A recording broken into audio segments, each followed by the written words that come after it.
Assalamualaikum warahmatullahi wabarakatuh. Sahabat dimanapun Anda berada, Media Jennifer kembali hadir bersama Anda selama 1 jam ke depan akan berdiskusi tentang dunia pertanian seputar jana pria dan pada umumnya Lombok Tengah. Sebelumnya kami sapa salah satu narasumber kita yang sudah tentu menjadi inspirasi bagi petani khususnya di Kecamatan Janabria di Desa Durian, Kabupaten Lombok Tengah. Kita langsung saja perkenalkan, beliau adalah salah seorang petani yang cukup familiar di kalangan masyarakat Janabria, sebagaimana profil beliau sudah melanglang buana khususnya di dunia pertanian. Kita sapa beliau. Assalamualaikum warahmatullahi wabarakatuh. Waalaikumsalam warahmatullahi wabarakatuh. Langsung saja memperkenalkan diri Bapak. Ya, saya seorang petani desa. Nama saya Nurudin, yang merupakan salah seorang penggerak atau yang selalu bersama generasi muda pertanian, khususnya di salah satu yayasan di lembaga SMK Islam Sirajul Huda. Dan kali ini juga saya memang dipakai juga sama beberapa praktisi-praktisi pertanian lainnya kaitannya dengan inovasi pertanian itu sendiri. Dalam inovasi pertanian ini perlu kiranya kita akan membahas, terutama sebenarnya kita mulai dari gerakan anak milenial yang saya sebut anak-anak milenial ini adalah anak-anak harapan bangsa dan harapan orang tua selaku petani. Intinya di sore hari ini alhamdulillah dan terima kasih saya sudah diundang untuk bisa menyampaikan beberapa informasi seputar ilmu pertanian. Terima kasih, Pak. Baik, terima kasih saya ucapkan kepada pemateri. Baik pemirsa dimanapun Anda berada, sudah hadir bersama kami yang tadi sudah menyapa Anda dimanapun berada. Mudah-mudahan dalam keadaan sehat walafiat. Selama 1 jam bahkan lebih ke depan kita akan ngobrol santai bersama narasumber kita yang sudah tadi memperkenalkan diri. Kali ini kita akan bertanya-tanya terlebih dahulu sebelum menjadi seorang petani. Pak Nurudin ini pernah berprofesi, kalau saya baca dari profilnya pernah di Newmont. Sebagai apa di situ? Mohon diceritakan. Oh ya. Masalah pekerjaan sih sampai saat ini alhamdulillah saya sudah banyak berlanglang buana tentang pekerjaan. Yaitu sebenarnya saya banyak kerja di dunia industri perhotelan, termasuk ikut di dunia kepariwisataan, pariwisata Indonesia, yang pada waktu itu enggak disangka-sangka, artinya seorang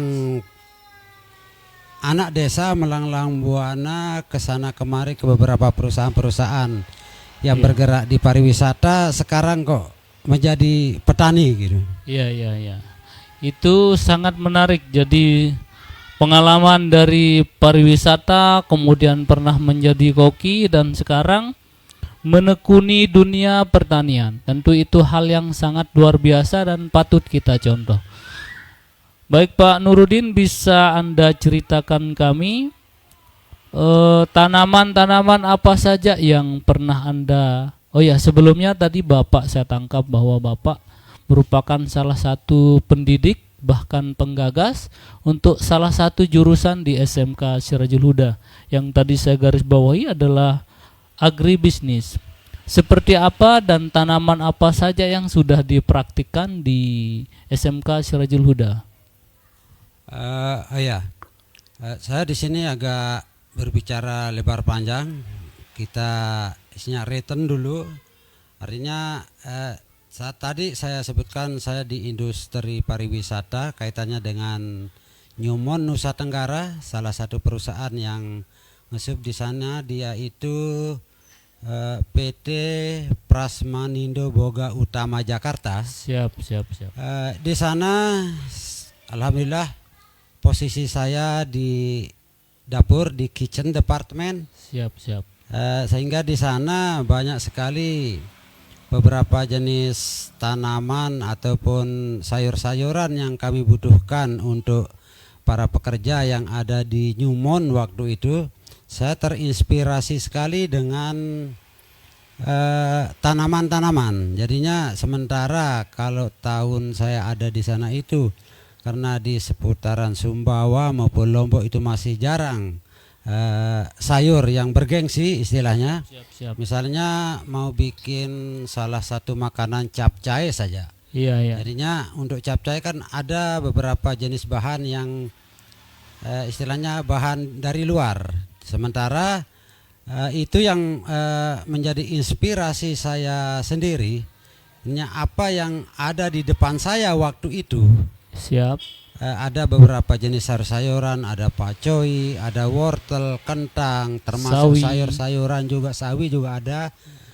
Saya berpikir waktu itu, masa saya cuman bisa masak salah satu makanan yang berasal dari sayur-sayuran, atau bahasa kerennya bikin makanan yang istilahnya vegetarian saja. Yang tapi vegetarian. Bahannya itu kan dari sayur semua. Jadinya saya kepingin sekali kalau suatu waktu, suatu saat nanti saya bisa keluar dari perusahaan, ya saya harus giat bertani mulai dari nol, dan saya akan menanam beberapa jenis tanaman yang dibutuhkan di hotel dan restoran. Siap. Nah, dan waktu itu memang termasuk salah seorang ketua yayasan almarhum Haji Jamiluddin waktu itu mengingatkan kepada saya supaya saya harus rajin di samping bekerja di tempat beliau juga sebagai pendidik, tetapi dari itu saya sudah mulai menanam ya, beberapa jenis sayuran yang dibutuhkan oleh hotel dan restoran, mengingat saya pernah di dunia industri. Khususnya di pariwisata gitu. Baik, menarik sekali pemirsa. Semakin lama semakin dalam topik kita untuk siang hari ini.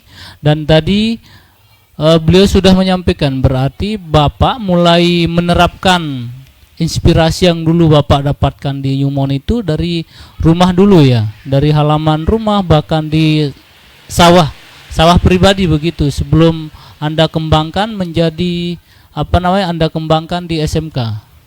Iya, betul sekali. Jadinya waktu itu saya coba kembangkan di pekarangan rumah saya sendiri, dan alhamdulillah seperti yang kita terapkan waktu di perusahaan dulunya itu harus sistem organik gitu. Jadinya dari itu kita sudah mengurangi pemakaian dari pupuk kimia. Jadinya untuk POC atau pupuk-pupuk organik saya sudah mulai dari pekarangan rumah, kemudian ya menanam sedikit-sedikit di sawah gitu.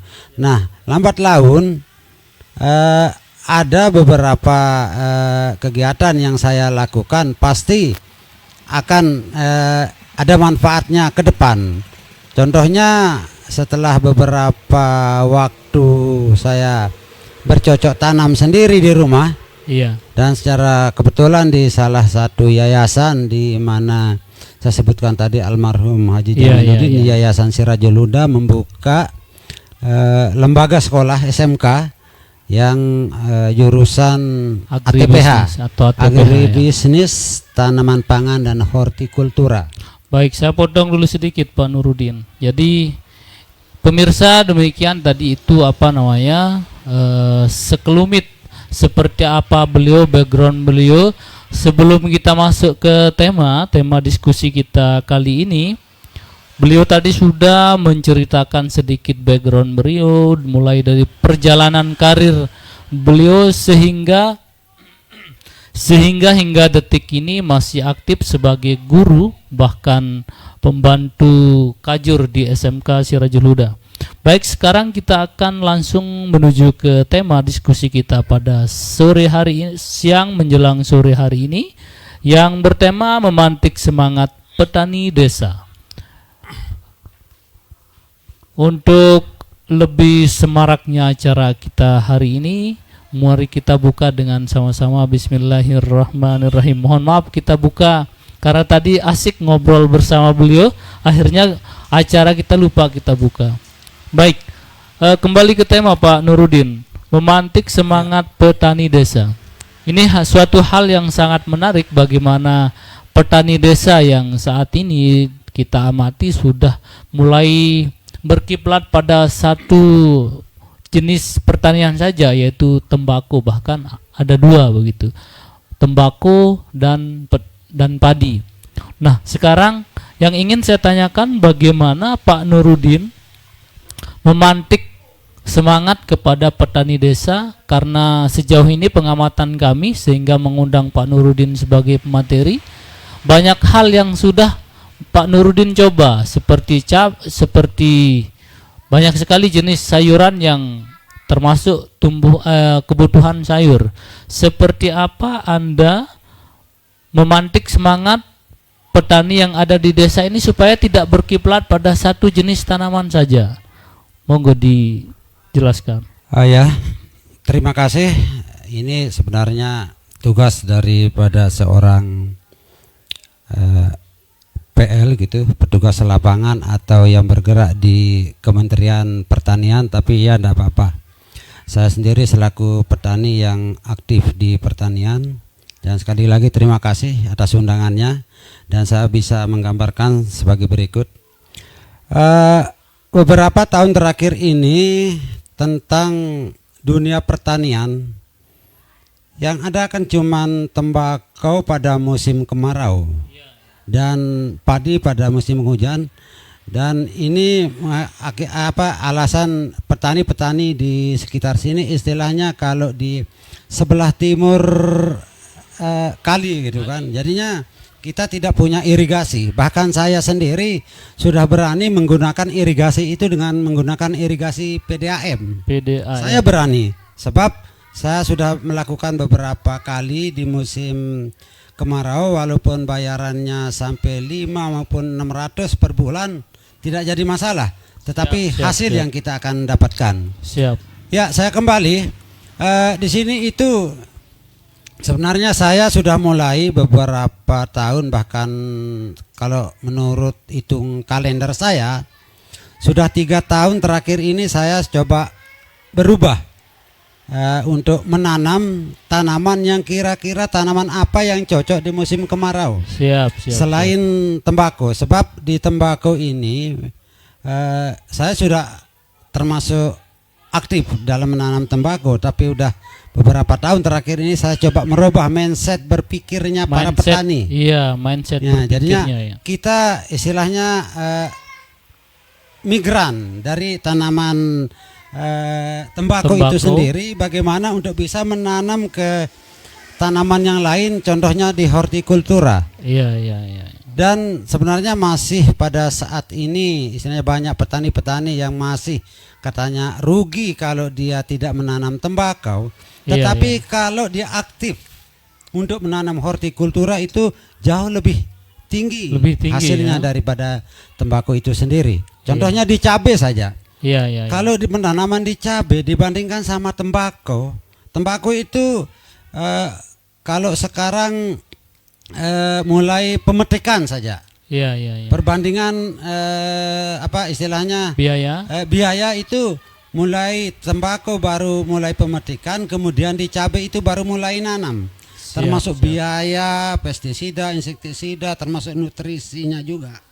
Di sana baru bisa sebanding. Itu pun saya belum yakin, kalaupun itu mungkin baru berimbang biayanya, tetapi masih lebih sedikit biaya di hortikultura ini.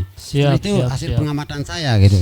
Artinya petani apabila menanam cabai dan menanam tembakau perbedaan biaya itu sangat jauh berbeda ya dengan Ya, memang tembakau dengan sangat rendah cabai. untuk di horti. Siap.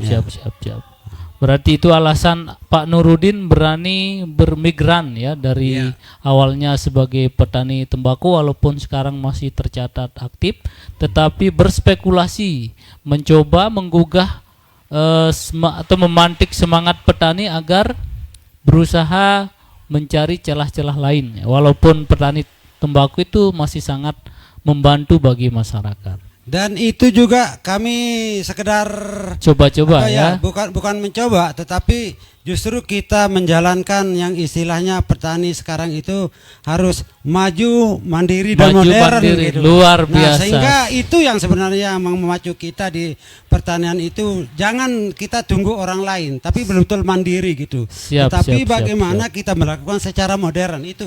Luar Saya biasa lakukan. sekali Pak Nurudin. Baik, itu tadi secara umum pemirsa yang sudah dipaparkan oleh Pak Nurudin secara umum gambaran seperti apa pertanian, bahkan beliau berani bermigran dari petani tembakau menjadi petani hortikultura. Nah, sekarang PR besar kita ini Pak Nurudin. Ya. Generasi muda kita ini yang seolah-olah menganggap menjadi petani itu adalah hal yang kotor bahkan rendah.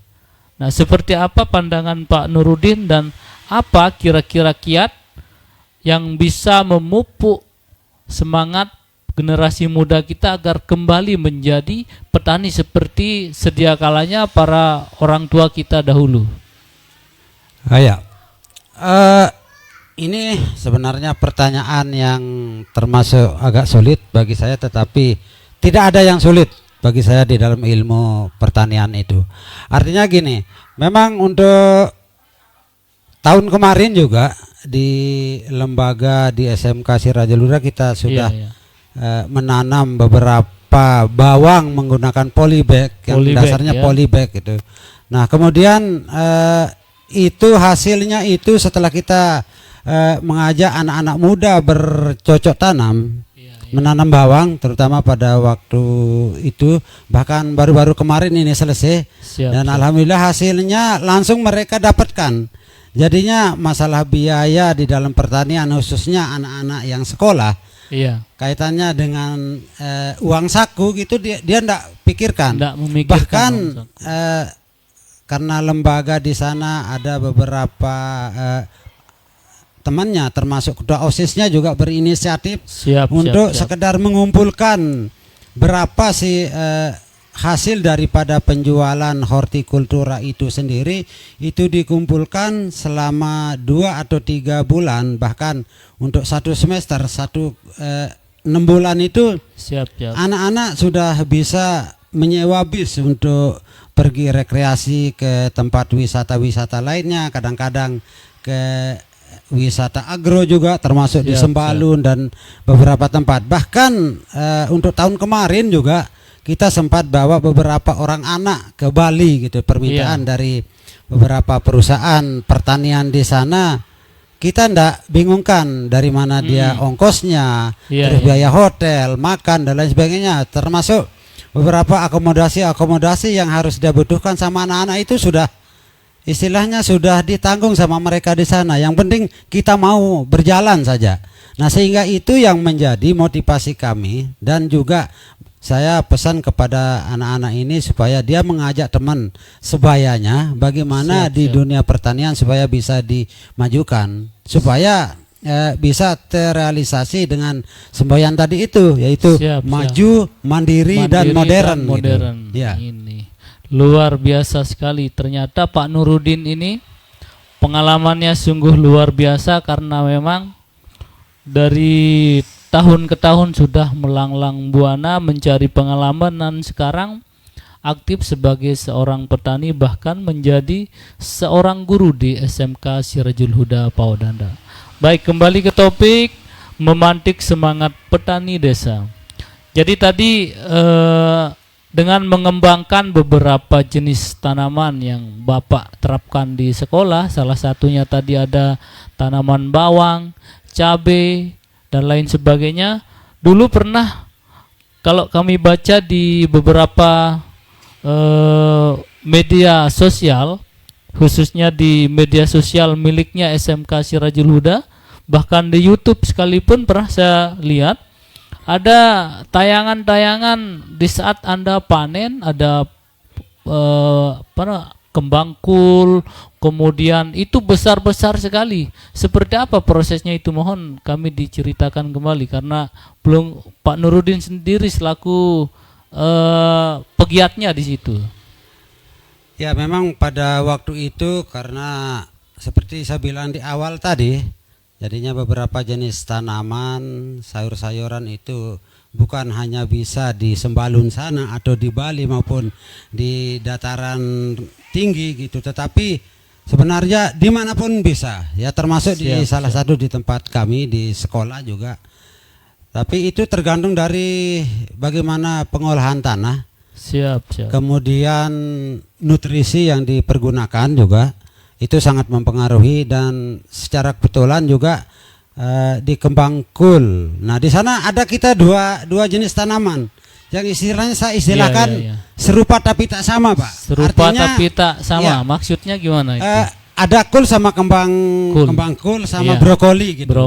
Brokoli sama kembang kul, kalau bahasa biasanya itu kan brokoli atau kembang kul situ. Tetapi itu sudah bisa kita bedakan mana yang brokoli, mana yang kembang kul. Dari warnanya juga kan beda. Sehingga nanti untuk bikin capcay atau sup dan lain sebagainya, kalaupun menggunakan brokoli, tidak usah pakai kembang kul gitu. Padahal jenis tanamannya sama gitu, sehingga saya istilahkan serupa tapi tak sama gitu. Baik.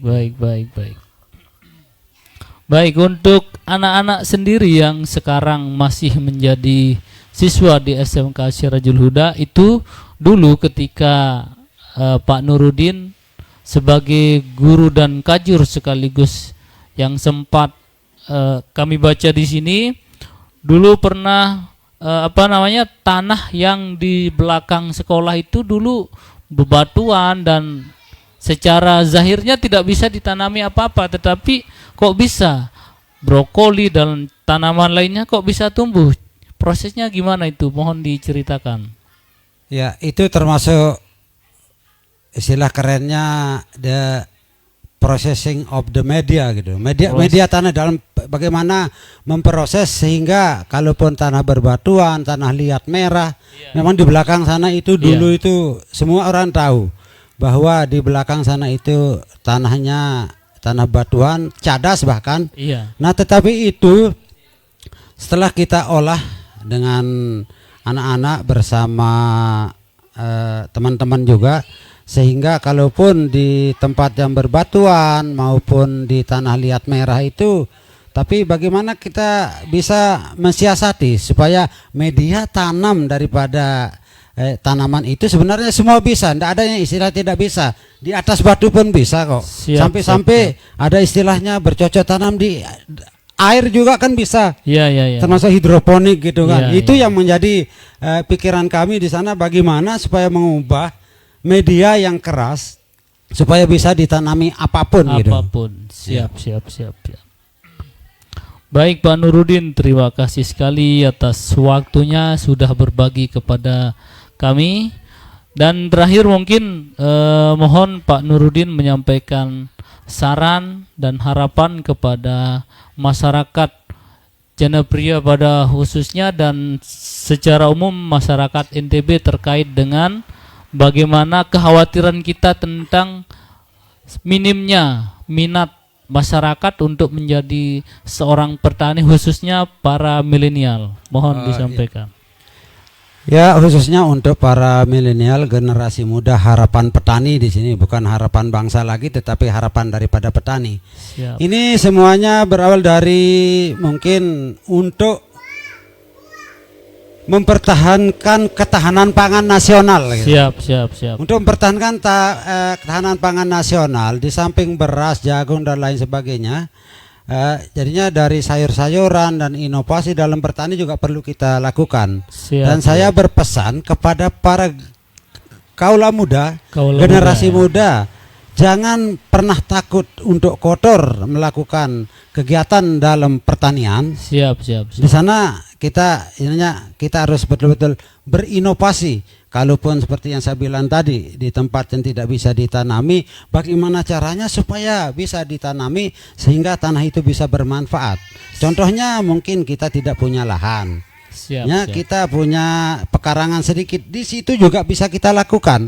Masa sekarang mau bikin sayur atau sambal kita tunggu tukang sayur baru kita bisa masak. Tetapi kalaupun sudah ada di depan rumah, pekarangan rumah gitu kan, tinggal petik. Mungkin sisanya misalnya terasi karena tidak bisa kita nanam, mungkin itu saja yang kita beli gitu.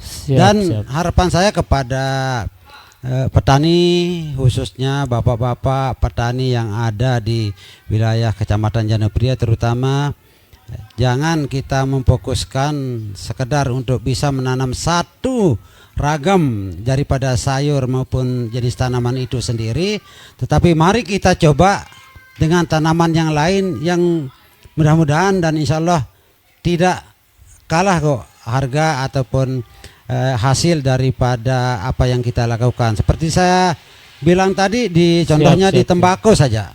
Kalau kita bandingkan dengan brokoli, terus sayur-sayuran, bawang, termasuk melon juga, dari buah-buahan juga.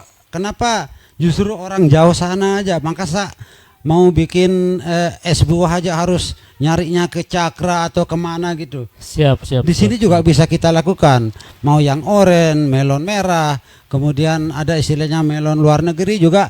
Yang penting medianya tepat. Insya Allah bisa kita lakukan di sini. Dan tekniknya juga ya. Baik pemirsa dimanapun Anda berada, sekali lagi kami ucapkan terima kasih atas kerjasamanya Pak Nurudin. Sama-sama, dan pemirsa sudah juga terima berbagi kasih kepada kami melalui media Jeniper, solusi media untuk Anda. Baik, mungkin sekedar itu yang bisa kami sampaikan. Mudah-mudahan ada manfaatnya untuk kita semua. Sekali lagi saya ucapkan banyak terima kasih dan mohon maaf bila ada kesalahan, bila ada kekeliruan. Dan selama 1 bulan ke depan insya Allah kami akan menghadirkan pemateri-pemateri lain seperti yang tadi sudah kami sampaikan. Sekarang kita hadirkan dari tokoh pertanian atau pegiat petani, dan besoknya lagi bisa dari tokoh pendidikan, tokoh agama, bahkan tokoh politik yang insya Allah tokoh-tokoh yang lain seperti pemuda-pemuda inspiratif, bahkan tokoh-tokoh inspiratif yang tentunya bisa kita kutip hikmah dari balik kisah perjalanan hidupnya. Itu akan kami upayakan bisa kami hadirkan dalam acara diskusi santai bersama kami, tentunya di media Jeniper, solusi media Anda. Sekali lagi terima kasih kami ucapkan dan kami akhiri dengan ucapan Assalamualaikum warahmatullahi wabarakatuh. Waalaikumsalam warahmatullahi wabarakatuh.